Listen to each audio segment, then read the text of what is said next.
Ministra María Paula Romo. Ella me contactó y me dijo pues que hay toda una agenda para el Consejo de Participación Ciudadana por parte del gobierno. Yo le dije, María Paula, ustedes son otra función del Estado, el Consejo de Participación es la quinta función del Estado, nosotros somos completamente independientes. Y desde ahí comenzó el problema, que me comenzó un linchamiento mediático impresionante, y fuera de eso una... Bienvenidos amigos a Hechos Ecuador Noticias. Hoy les traemos una de esas informaciones que sacuden los cimientos de la política nacional. La verdad sale a la luz y las caretas se caen. Sí, señores, estuvo preso como 4 años el cura Tuárez. Pronto lo tendremos en una entrevista exclusiva.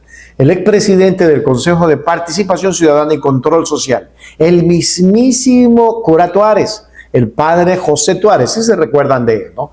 Rompió el silencio en una entrevista exclusiva para el periódico La Última, y lo que dijo es un verdadero terremoto político. Tiemblen. Escuchen bien. Tuárez apunta directamente a lo más alto del anterior poder ejecutivo y denuncia el gobierno de Lenín Moreno y de María Paula Romo. Me quisieron manejar. Así como lo oyen, amigos y amigas. El exfuncionario revela la agenda secreta con la que pretendían cooptar la quinta función del Estado, y como al negarse a ser un títere de Carondelet, le armaron un linchamiento mediático y una persecución feroz que lo sacó del cargo en apenas 2 meses.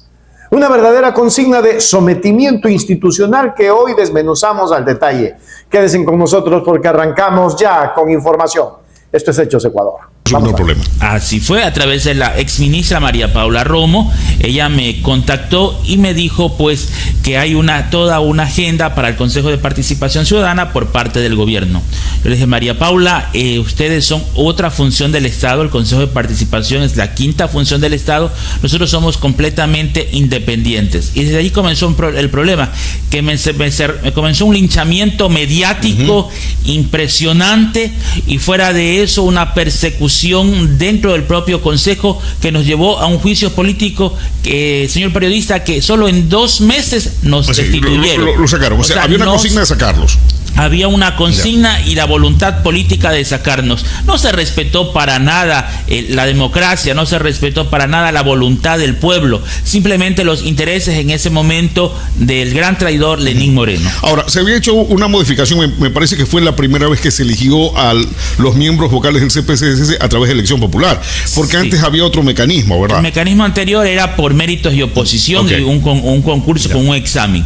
Luego, pues, a través de una consulta popular, Lenín Moreno y sus aliados hicieron que el Congreso, o en ese momento la Asamblea Nacional, forme al transitorio. Entre ellos estaba el doctor Julio César Trujillo, de feliz memoria, quien presidió en ese momento el Consejo, y que ya designaron todas las autoridades. La única autoridad que nosotros teníamos que un poco hacer el concurso era el defensor del pueblo, pero ni siquiera eso permitieron, porque son las acciones de protecciones y en fin, la persecución que yo le digo, y que el pueblo ecuatoriano lo vio, y que al mismo tiempo fue un linchamiento mediático. Y de eso vamos a seguir hablando. Lo que pasa es que se pone interesante la conversación, se pone caliente con el padre Tuárez, el presidente del Consejo de Participación Ciudadana y Control Social. Pero a mí me gustaría regresar un capítulo atrás, antes de hablar de toda esta maraña y esta red de presión que se tejió desde el gobierno de Moreno en adelante. ¿Qué hizo que un hombre de fe y religión sabe que de todas maneras el Consejo de Participación Ciudadana y Control Social va a tener vínculos con la política? En la política hay mucho engaño, mucha mentira, mucha infamia, mucha inmoralidad. ¿Por qué un hombre de la iglesia se complicó la vida metiéndose a un asunto que iba a terminar siendo político? Aunque usted, creo, no se reconoce correísta, porque de eso se dijo bastante.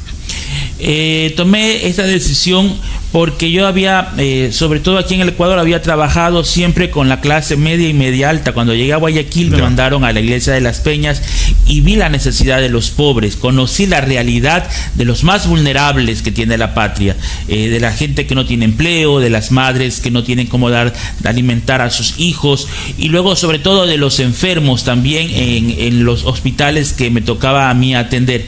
Entonces yo dije, hay que sacar al país adelante, y si hay hombres buenos, en este caso yo me consideré una persona que podía llegar a esa esfera sin necesidad de bandera política, y por eso... ¿Pero quién lo impulsó? ¿Algún gremio, alguna asociación? Porque no podían estar vinculados a ningún partido político, pero algún gremio debió apoyar. La Junta de Agua de aquí, que mi familia y yo hemos pertenecido por años, de aquí de Playa Prieta, de San Gabriel y del Rodeo. Perfecto. Esa Junta de Agua fue la que me auspició. Y entonces aparece la gente decía el cura Tuárez en la papeleta y sacó más de 1 millón de votos, entiendo. Como más de 1.300.000. Ok, ¿lo vincularon al correísmo a usted?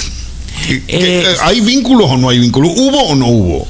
Me vincularon al correísmo porque cada vez que una persona reclama por los derechos de los trabajadores, por los derechos del campesino, por los derechos de los pescadores, por el derecho de los pobres, habla sobre todo de los olvidados, de dar oportunidad a la gente que no ha tenido oportunidades, entonces allí a usted lo vinculan con el correísmo. Yo pienso que no... Lo ven como enemigo. Lo ven como enemigo. O sea, la extrema derecha, solamente porque usted usa la palabra pobres, las personas vulnerables, pescadores, campesinos, montubios, enseguida lamentablemente le conectan con el correísmo. Pero entonces usted es un cura de izquierda.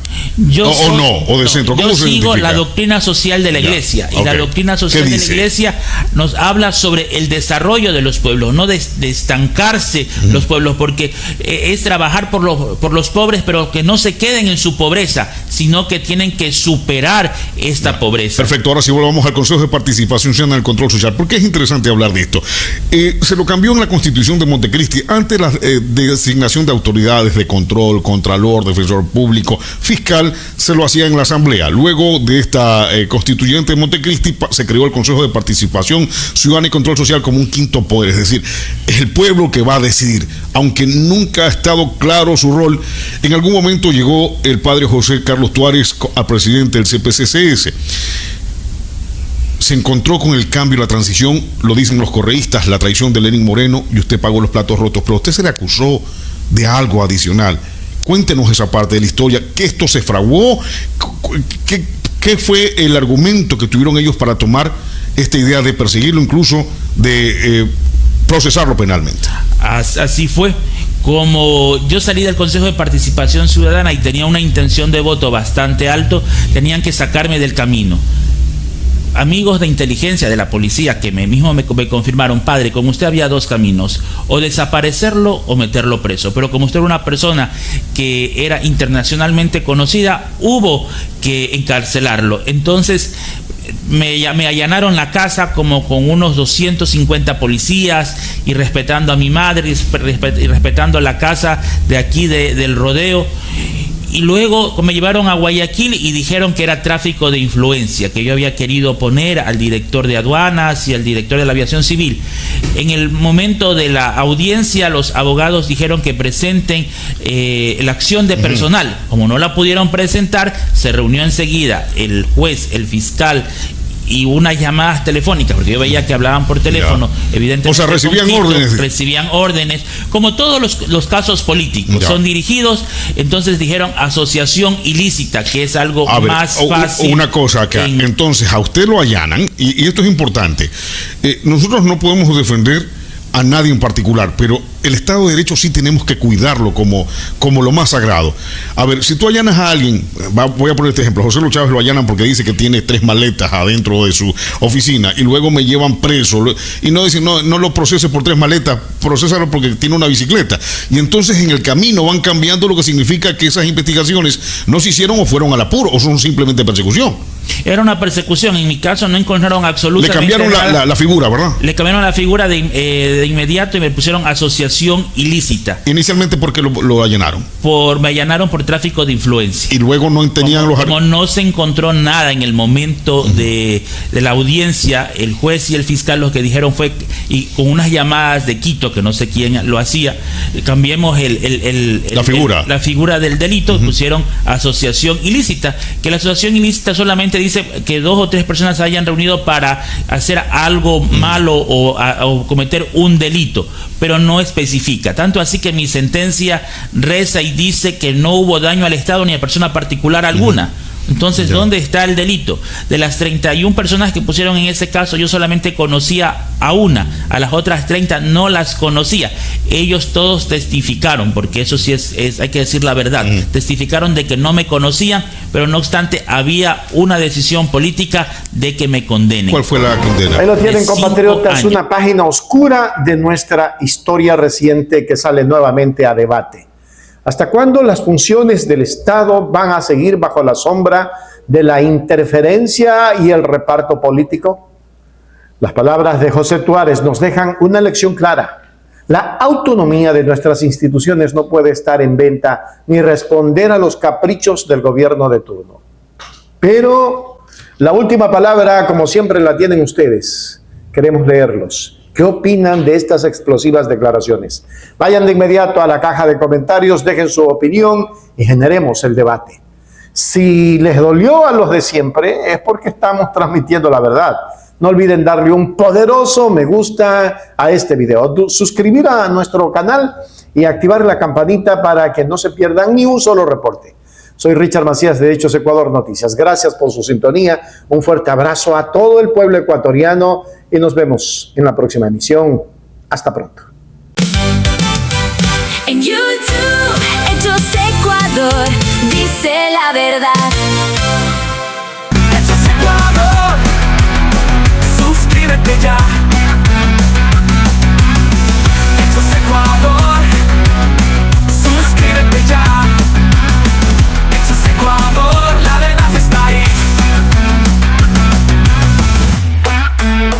No te pierdas nada, cada día algo nuevo. Conéctate al canal y mantente informado. Siempre estamos aquí para darte lo mejor. Hechos Ecuador, claro, la verdad sin temor. Hechos Ecuador.